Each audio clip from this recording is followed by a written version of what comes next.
કેમ છો સ્ટુડન્ટ્સ બધા? સો હવે આપણે પેજ નંબર 7 ઉપર જે ગઈકાલે ટોપિક સ્ટાર્ટ કર્યો હતો that was issue and redemption of preferences. તો એમાં જે આપણે પોઈન્ટ્સ ગઈકાલના સેશનમાં ટોટલ 5 પોઈન્ટ્સ કમ્પ્લીટ કર્યા હતા that was related to the conditions of issue of પ્રેફરન્સીસના હતા 5 જે points terms and conditions. Clear? હવે જે આજે પોર્શન સ્ટાર્ટ કરીએ છીએ that is about redemption of preferences. એની તમને કન્ડિશન્સ આપી છે. ક્લિયર? જો શું છે starting paragraph, a company may redeem its preferences only on the terms on which they were issued or as varied after the due approval. અહીંયાથી underline કરો, varied after the due approval of preference shareholders and the preference shares may be redeemed. એટલે point એવું કહે છે starting paragraph કે તમે જ્યારે shares issue કર્યા પ્રેફરન્સીસ ત્યારે જે તમે ટર્મ્સ એન્ડ કન્ડિશન્સ ઉપર શેર્સ ઇશ્યુ કર્યા હતા, રિડેમ્પશનની જે ટર્મ્સ એન્ડ કન્ડિશન્સ હતી એટ ધ ટાઈમ ઓફ ઇશ્યુઇંગ, એ જ ટર્મ્સ એન્ડ કન્ડિશન્સ ઉપર તમારે શેર્સ રિડેમ્પશન કરવાના. અધરવાઇઝ જો તમારે એ ટર્મ્સ એન્ડ કન્ડિશન્સમાં ચેન્જીસ કરવા હોય તો પછી તમારે પ્રેફરન્સ શેર હોલ્ડર્સની એપ્રુવલ લેવી પડે. So if they are approving that you can change the terms and conditions related to redemption, then you can change it. Otherwise compulsory at the time of issue જે તમે terms and conditions fix કરી હતી redemption માટેની, એ જ terms and condition ના base ઉપર તમારે redemption કરવું પડે. ભલે પછી તમે 20 years માટે redemption કર્યા તો after 20 years તમે redemption કરતા હો, even more than 20 years માટે કરેલા છે તો more than 20 years એટલીસ્ટ આપણે કહીએ 25 years માટે તમે કર્યા હતા ઇશ્યુ તો 25 years redemption. જે પણ વર્ષો પછી redemption કરો છો એ ટર્મ્સ એન્ડ કન્ડિશન્સ જે તમે ઇશ્યુ કર્યા હતા ત્યારની સેટ થયેલી હતી એ જ બેઝિસ ઉપર થવા જોઈએ. ક્લિયર? જો આગળ શું લખ્યું છે, send preferences may be redeemed. First છે એમાં at the fix time or happening of a particular event. Second at any time at the companies option. Either તમે ફિક્સ ટાઈમ જે તમે ફિક્સ કરેલો છે કે આ ટાઈમે રિડેમ્પશન કરવાના, either on happening of event redemption કરવાના, તો એના બેસિસ ઉપર કરી શકો. આઈધર કંપની પોતાની રીતે સિલેક્ટ કરી શકે ક્યારે રિડેમ્પશન થવું જોઈએ. Or number third any time at the option of share holders. Share holders કહેશે ભાઈ તમારે રિડેમ્પશન કરવાનું, then at the option of shareholders also you can redeem. Clear? એટલે ટર્મ્સ એન્ડ કન્ડિશન્સમાં આવું લખેલું હોવું જોઈએ કે ફિક્સ ટાઈમે રિડેમ્પશન થશે, કંપનીના ઓપ્શન ઉપર રિડેમ્પશન થશે, આઈધર શેર હોલ્ડરના ઓપ્શન ઉપર રિડેમ્પશન થશે. Clear? Next, the auditor should ensure the following. એટલે આ બધી હવે ટર્મ્સ એન્ડ કન્ડિશન્સ છે જે ઓડિટરે વેરીફાઈ કરવાની. ફર્સ્ટ છે નો સચ શેર્સ છે. ક્લિયર? એ સ્પેલિંગ મિસ્ટેક છે, પ્રિન્ટિંગ મિસ્ટેક છે. નો સચ shares shall be redeemed except out of the profits of the company which would otherwise be available for dividend. અહીંયા સુધી અંડરલાઈન કરજો. એટલે રિડેમ્પશન જે તમે કરો, જે તમારે ફંડ પે કરવું પડે at the time of redemption, એ ફંડ તમારે પ્રોફિટ્સમાંથી યુઝ નહીં કરવાનું, કેમ કે ultimately profits are used for the purpose of distribution of dividend, payment of dividend. Clear? આગળ લખ્યું છે or even out of the proceeds of fresh issue of shares made for purpose of such redemption. Clear? પછી second છે નો સચ shares shall be redeemed unless they are fully paid up. fully paid up shares હોય તો જ તમે redeem કરી શકો. Third, where such shares are proposed to be redeemed out of the profits, there shall out of such profits be transferred a sum equal to the nominal amount of shares to be redeemed to the reserve, and that is called as capital redemption reserve account. જો તમારે profits માંથી રિડેમ્પશન કરવાનું હોય, company decide કરે છે profits માંથી રિડેમ્પશન કરવું છે, તો પ્રોફિટ માંથી જે નોમિનલ વેલ્યુ છે નોમિનલ વેલ્યુ છે પ્રેફરન્સીસની, એ અમાઉન્ટ તમારે reserve that is CRR capital redemption reserve એકાઉન્ટમાં ટ્રાન્સફર કરવાની. ક્લિયર? અહીંયા સુધી અંડરલાઈન કરજો કેપિટલ રિડેમ્પશન રિઝર્વ એકાઉન્ટ સુધી. And the provision of this act relating to the reduction of share capital of the company shall except as provided in this section apply if the capital redemption reserve account were paid up share capital of the company and CRR may, notwithstanding anything in these sections, be applied by the company in paying up unissued shares of the company to be issued to the members. એટલે CRR છે ને ખાલી only for the purpose of redemption use થવું જોઈએ. CRR અનઇશ્યુડ શેર્સને issue કરવા માટે use ન થવું જોઈએ. CRR ની જે ફંડ છે, CRR ની જે વેલ્યુ છે એ સ્પેસિફિકલી રિડેમ્પશન પર્પઝ માટે જ યુઝ થવું જોઈએ. ક્લિયર? એ તમને બાકીના પોઈન્ટ્સમાં એ લખેલું છે. ક્લિયર?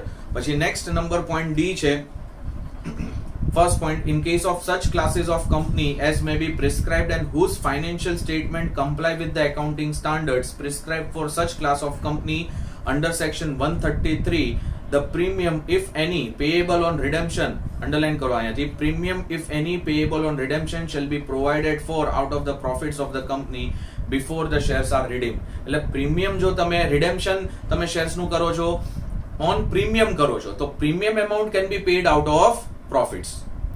રિડેમ્પશન તમે કરો છો એ જનરલી આઉટ ઓફ પ્રોફિટ્સ નથી થતું. ક્લિયર? એ જો તમારે કરવું હોય આઉટ ઓફ પ્રોફિટ તો તમારે શું કરવું પડે? ઉપરના પોઈન્ટમાં લખ્યું હતું કે એ જે નોમિનલ વેલ્યુ છે શેર્સની એ તમારે CRR માં ટ્રાન્સફર કરવાની અને પછી તમારે રિડેમ્પશન કરવાનું. But otherwise generally profits use નથી થતું. ક્લિયર? બટ હા, પ્રીમિયમ તમે પે કરી શકો આઉટ ઓફ પ્રોફિટ્સ. ક્લિયર? પછી next paragraph, provided also that premium if any payable on redemption of any preferences issued on or before the commencement of this act by any such company shall be provided, લખ્યું છે, for out of the profits of the company or even out of the company's securities premium account. either તમે out of profits premium pay કરી શકો, either out of securities premium account. generally company શું કરે છે, securities premium account ની જે amount છે ને એ લોકો પ્રીમિયમ પે કરવા માટે યુઝ કરતા હોય છે. even on redemption જે એમને પ્રીમિયમ પે કરવું હોય ને તો securities premium account ની amount એ લોકો યુઝ કરે છે. ક્લિયર? પછી નેક્સ્ટ પોઈન્ટ નંબર 2 છે, in case not falling under sub clause 1 જે ઉપર છે અબાઉ લખ્યું છે ને, the premium if any payable on redemption shall be provided for out of the profits of the company or out of the company's securities premium account before such shares are redeemed, where a company is not in position to redeem any preference shares or to pay dividend if any on such shares in accordance with the terms of issue. Next line, it may with the consent of the holders of 3/4. Clear? આ ત્રણ line starting થી underline કરજો જે paragraph start થાય છે. with the consent of the holders of 3/4 એટલે ત્યાં તમે લખો 75%. 3/4 એટલે 75% in the value of such preferences and with the approval of the tribunal. tribunal એટલે કંપની લો ટ્રિબ્યુનલ હોય છે. ROC ની ઉપર ઓથોરિટી આવે કંપની લો ટ્રિબ્યુનલ. ક્લિયર?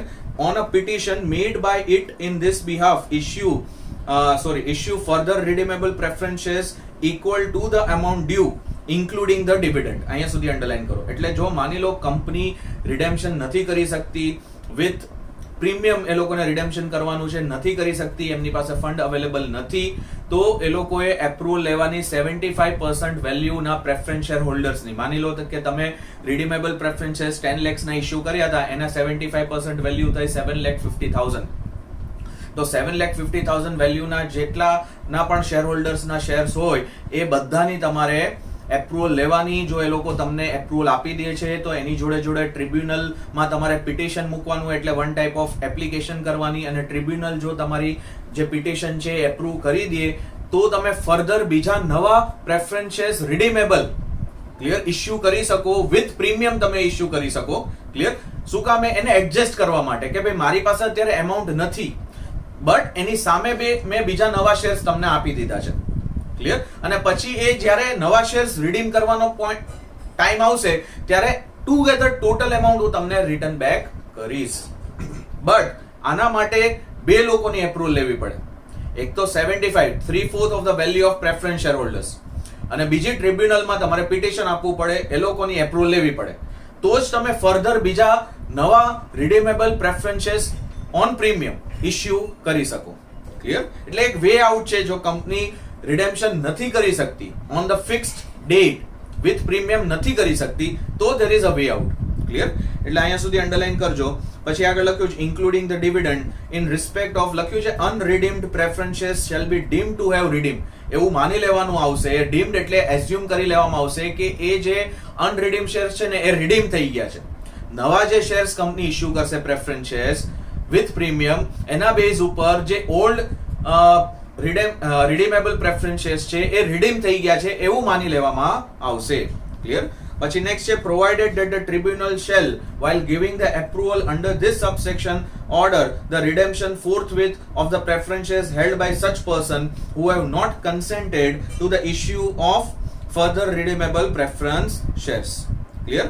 એટલે એકવાર ટ્રિબ્યુનલ એ વેરીફાઈ કરશે કે કેટલા લોકોએ કન્સેન્ટ નથી આપી અને રીઝન શું છે કે એ લોકોએ કન્સેન્ટ, કેટલા લોકોએ જનરલી 75% વેલ્યુ તમારે એપ્રુવલ લેવાની છે, મીન્સ રિમેનિંગ 25% વેલ્યુના પ્રેફરન્સ શેર હોલ્ડરે કન્સેન્ટ નહીં આપી હોય. ક્લિયર? તો tribunal will only ask for the reason why they have not given the consent. એકવાર એ લોકો પૂછશે, ટ્રિબ્યુનલ વિલ આસ્ક. ક્લિયર? પછી એક્સપ્લેનેશન નો જે પાર્ટ છે એ તમે કેન્સલ કરી નાખો પાર્ટ. ક્લિયર? અહીંયા સુધી પોઈન્ટ્સ તમારે ગો થ્રુ કરવાના છે રિડેમ્પશન રિલેટેડ. ક્લિયર? સો આ topic 10th issue and redemption of preferences અહીંયા આપણો કમ્પ્લીટ થાય છે. ક્લિયર? ચલો નેક્સ્ટ ટોપિક છે હવે અલ્ટરેશન ઓફ શેર કેપિટલ. આ પણ માર્ક કરજો, આઈએમપી છે, એમસીક્યુ પેટર્ન ક્વેશ્ચન્સ પૂછાય છે. Section number 61. જો શું છે અલ્ટરેશન કરવું એટલે ચેન્જીસ કરવા. શેર કેપિટલમાં તમારે ચેન્જીસ કરવા હોય તો કયા કયા વેમાં તમે ચેન્જ કરી શકો છો, તો એ બધા પોઈન્ટ્સ હવે અહીંયા આપણે લર્ન કરશું.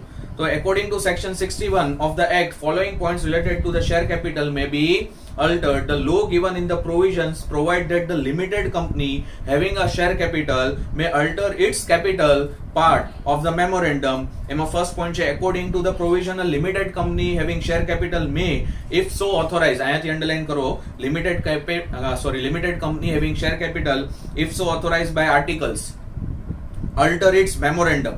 ક્લિયર? મેમોરેન્ડમમાં એને ચેન્જીસ કરવા પડે. ઓથોરાઇઝ શેર કેપિટલ ક્લોઝ તમે મેમોરેન્ડમમાં લખ્યું હોય, એમાં તમે ઓથોરાઇઝ શેર કેપિટલની અમાઉન્ટ લખી હોય, તો એમાં તમારે અલ્ટરેશન કરવા હોય તો you can do it if it is authorised by the articles of the company. Clear? તો લખ્યું છે alter its memorandum in its general meeting to. આ બધા વેઝ છે અલ્ટરેશન. આને અલ્ટરેશન કર્યું કહેવાય. ક્લિયર? તો ફર્સ્ટ પોઈન્ટ શું છે? Increase its authorise share capital, તો એને અલ્ટરેશન કર્યું કહેવાય. ક્લિયર? પછી સેકન્ડ છે consolidate and divide. Clear? Consolidate કરવું એટલે કમ્બાઈન કરીને ડિવાઈડ કરો તમે જે શેર કેપિટલ છે, સ્મોલર પાર્ટ્સમાં ડિવાઈડ કરો. જો આગળ લખ્યું છે all or any of it share capital into the shares of larger amount than existing shares. અહીંયા સુધી અંડરલાઈન કરો. તમે કમ્બાઈન કરી દો. જે માની લો કે ફોર એક્ઝામ્પલ 10 રૂપીઝનો શેર છે એક, 30 રૂપીઝનો શેર છે એક અને 40 રૂપીઝનો, એ ત્રણ શેર્સને તમે કમ્બાઈન કરી દીધું. ક્લિયર? એટલે 10 રૂપીઝ, 30 રૂપીઝ, 40 રૂપીઝ એટલે ટોટલ 80 રૂપીઝનો તમે હવે એક જ શેર બનાવી દીધો. ત્રણ અલગ અલગ કેટેગરીના ઇક્વિટી શેર્સને તમે કમ્બાઈન કરી દીધું, કન્સોલિડેટ કરી દીધું, and you have made one share of 80 rupees. Larger એમાઉન્ટમાં તમે એને કન્સોલિડેટ કરી દીધું, તો એને પણ અલ્ટરેશન કર્યું કહેવાય. ક્લિયર? પછી આગળ લખ્યું છે however no consolidation and division which results in changing in the voting percentage of the shareholder shall take effect unless it is approved by tribunal. જો એ કન્સોલિડેશનના લીધે શેર હોલ્ડર્સના વોટિંગ રાઇટ્સમાં કોઈ ચેન્જીસ આવતા હોય તો પહેલા તમારે ટ્રિબ્યુનલની એપ્રુવલ લેવી પડે અને પછી જ તમે એ ચેન્જ કરી શકો, એ અલ્ટરેશન કરી શકો. Clear? So that is point number B. C point convert all or any of its fully paid up shares into stock. Clear? એટલે શેર્સને જો તમે ફ્રેક્શન્સમાં ડિવાઈડ કરો ને, શેર જનરલી આપણે કહીએ ફૂલ એમાઉન્ટમાં જ હોય, 1 શેર 2 શેર એવી રીતે, બટ જે સ્ટોક છે ને એ ઇવન પોઈન્ટમાં પણ તમે પરચેસ કરી શકો. 0.1, 0.2, 0.35, 0.4 એવી રીતે પણ. એટલે શેરને હજી પણ તમે સ્મોલર પ્રોપોર્શનમાં ડિવાઈડ કરો ને તો એને સ્ટોક કહેવાય. જે કેપિટલ છે એને તમે સ્મોલર પાર્ટમાં ડિવાઈડ કરો તો એને શેર કહેવાય, અને શેરને હજુ પણ સ્મોલર પ્રોપોર્શનમાં ડિવાઈડ કરો સ્મોલર પાર્ટમાં તો એને સ્ટોક કહેવાય. તો આ પોઈન્ટ શું કહે છે કે જે ફુલ્લી પેડ અપ શેર્સ છે એને તમે સ્ટોકના ફોર્મમાં કન્વર્ટ કરો તો એને પણ અલ્ટરેશન કર્યું કહેવાય, ઓર આઈધર રીકન્વર્ટ કરો, સ્ટોકને તમે ફુલ્લી પેડ અપ શેરમાં કન્વર્ટ કરો તો પણ એને અલ્ટરેશન કર્યું કહેવાય. ક્લિયર? પછી નેક્સ્ટ ડી પોઈન્ટ છે સબ divide its shares or any of them into the shares of smaller amount. આપણે જે પહેલો પોઈન્ટ લર્ન કર્યો કન્સોલિડેટ એન્ડ બીજો point consolidate and divide into larger amount, આ એનો ઓપોઝિટ છે. તમે શું કરો છો? સબ ડિવાઈડ કરો છો. જે લાર્જર એમાઉન્ટનો શેર છે એને તમે સ્મોલર એમાઉન્ટના શેરમાં ડિવાઈડ કરો છો. 80 રૂપીઝનો શેર છે તો તમે માની લો કે 40 રૂપીઝનો શેર બનાવી દો છો અને બીજો 40 રૂપીઝનો, બે કેટેગરીના શેર ડિવાઈડ કરી દો છો 80 રૂપીઝના શેરમાંથી, તો એને સબ ડિવિઝન કર્યું કહેવાય.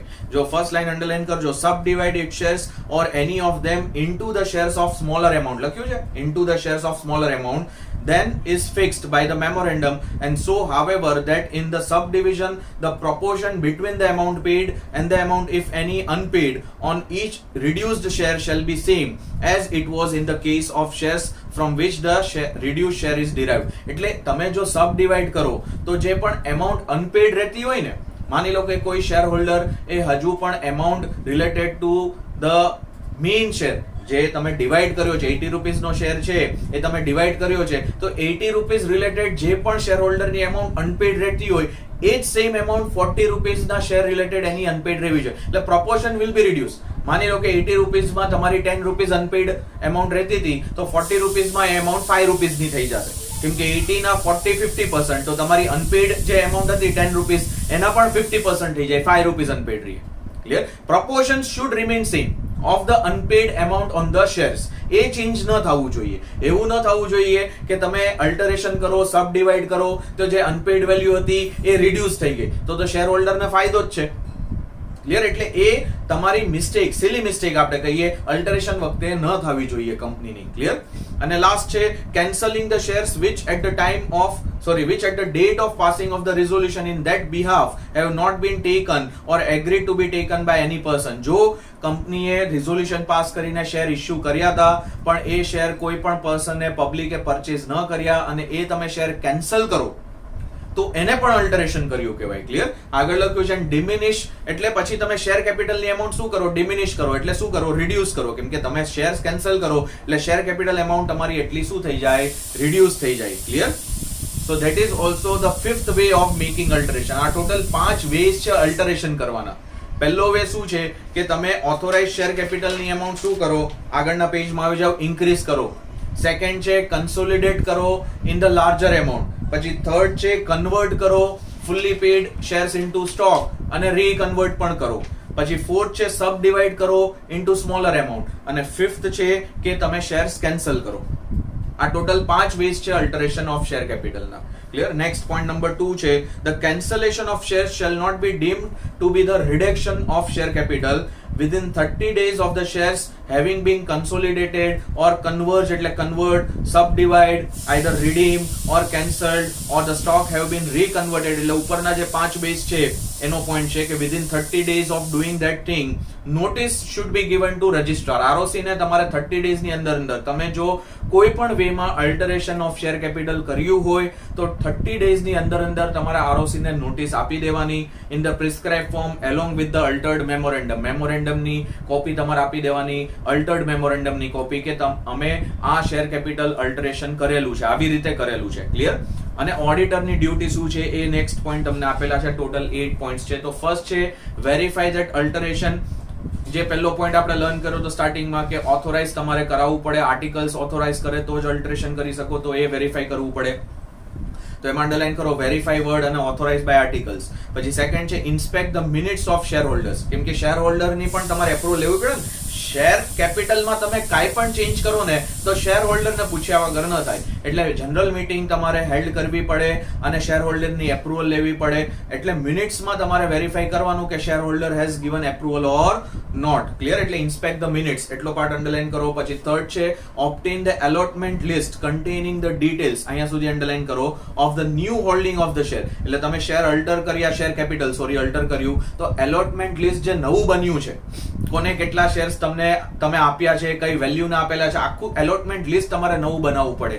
એ તમારે એકવાર લઈ લેવાનું, એઝ એન ઓડિટર ચેક કરી લેવાનું. લખ્યું છે share or stock by each member and to verify the same with the entries. પછી ફોર્થ છે to inspect the directors resolution in regard to allotment. કોને કેટલા શેર્સ એલોટ કરવાના એ ડિરેક્ટર્સ મીટિંગ, બોર્ડ મીટિંગમાં નક્કી થાય. તો ડિરેક્ટર્સ રિઝોલ્યુશન ત્યારે પાસ કરવું પડે ટુ ડિસાઇડ કે એલોટમેન્ટ કેવી રીતે કરવાનું. તો એ રિઝોલ્યુશનની કોપી એકવાર તમારે ચેક કરી લેવાની. પછી આગળ લખ્યું છે કન્સોલિડેશન છે, કન્વર્ઝન છે, સબ ડિવિઝન છે, passed pursuant to the resolution of the members. પછી નેક્સ્ટ છે to examine the cancelled shares. તમે જો શેર્સ કેન્સલ કરેલા છે, ફિફ્થ વે અલ્ટરેશન નો હતો ને કેન્સલેશન ઓફ શેર્સ, તો જે પણ શેર સર્ટિફિકેટ તમે કેન્સલ કરી દીધા છે એ તમારે વેરીફાઈ કરવા પડે. If any and agree the same with the counterfoil of new certificates. Cancel કર્યા અને એની જગ્યાએ તમે ન્યૂ આઈધર તમે કેન્સલ કરી દીધા, આઈધર તમે સબ ડિવાઈડ કર્યા સ્મોલર એમાઉન્ટમાં, આઈધર તમે કન્સોલિડેટ કર્યા લાર્જર એમાઉન્ટમાં, તમારે જૂનું શેર સર્ટિફિકેટ કેન્સલ કરવું પડે, નવું શેર સર્ટિફિકેટ ઇશ્યુ કરવું પડે. એટલે કેન્સલ્ડ શેર સર્ટિફિકેટ કંપનીએ લઈ લીધા છે એ વેરીફાઈ કરવાના, નવા શેર સર્ટિફિકેટ કંપનીએ આપ્યા છે એ વેરીફાઈ કરવાના, એની કાઉન્ટર ફોઇલ જોઈ લેવાની કે નવા શેર સર્ટિફિકેટ ઇશ્યુ કરેલા છે કે નથી કરેલા. Clear? So that is fifth point. પછી સિક્સ્થ છે to see that the procedure prescribe by the articles in this regard have been complied. આર્ટિકલ્સમાં ઓથોરાઇઝેશન લેવાનું તમે પોઈન્ટ લખેલો હતો તો એકોર્ડિંગ ટુ આર્ટિકલ્સ જ અલ્ટરેશન ઓફ શેર કેપિટલની પ્રોસિજર ફોલો થઈ છે કે નથી થઈ. Number 7 to verify that the share capital account is correctly shown in the balance sheet. આ તો જનરલ એન્ટ્રી તમે જે ચેક કરો છો એનો પોઈન્ટ છે. અને લાસ્ટ છે to see that necessary intimation to register, એટલે નોટિસ દેવાનો પોઈન્ટ આપણે જોઈએ ને કે 30 ડેઝ ની અંદર નોટિસ દેવાની, અલ્ટર્ડ મેમોરેન્ડમની કોપી આપવાની, તો એ વેરીફાઈ કરી દેવાનું કે રજિસ્ટ્રારને તમે નોટિસ આપી દીધી હતી, 30 ડેઝ ની અંદર જ આપી હતી કે નથી આપી. Clear? So that is the last point કે જે ઓડિટરે ચેક કરવાનો છે. ક્લિયર? તો અહીંયા સુધી રાખીએ છીએ. રિડક્શન ઓફ કેપિટલ એ આપણે નેક્સ્ટ સેશન થી હવે સ્ટાર્ટ કરશું. ક્લિયર? એટલે હવે last 2 points audit of share કેપિટલમાં બાકી રહ્યા છે. એ પતશે એટલે નવું એક ટોપિક આપણે સ્ટાર્ટ કરશું, that is option on share capital. હવે આપણે એન્ડિંગ પાર્ટમાં જ છે. ક્લિયર? ટોટલ 12 પેજીસનું પેમ્પલેટ છે. So we are into the ending part. એકવાર આ ઓડિટ ઓફ શેર કેપિટલનું પોર્શન પતશે એટલે પછી બાકીના ટોપિક્સ ફટાફટ પતી જશે, કેમ કે સિંગલ ટોપિક્સ જ છે બધા. ક્લિયર? સો હવે નેક્સ્ટ સેશનમાં નેક્સ્ટ ટોપિક સ્ટાર્ટ કરશું. ચલો મળીએ. આવજો બધા. સાચવજો.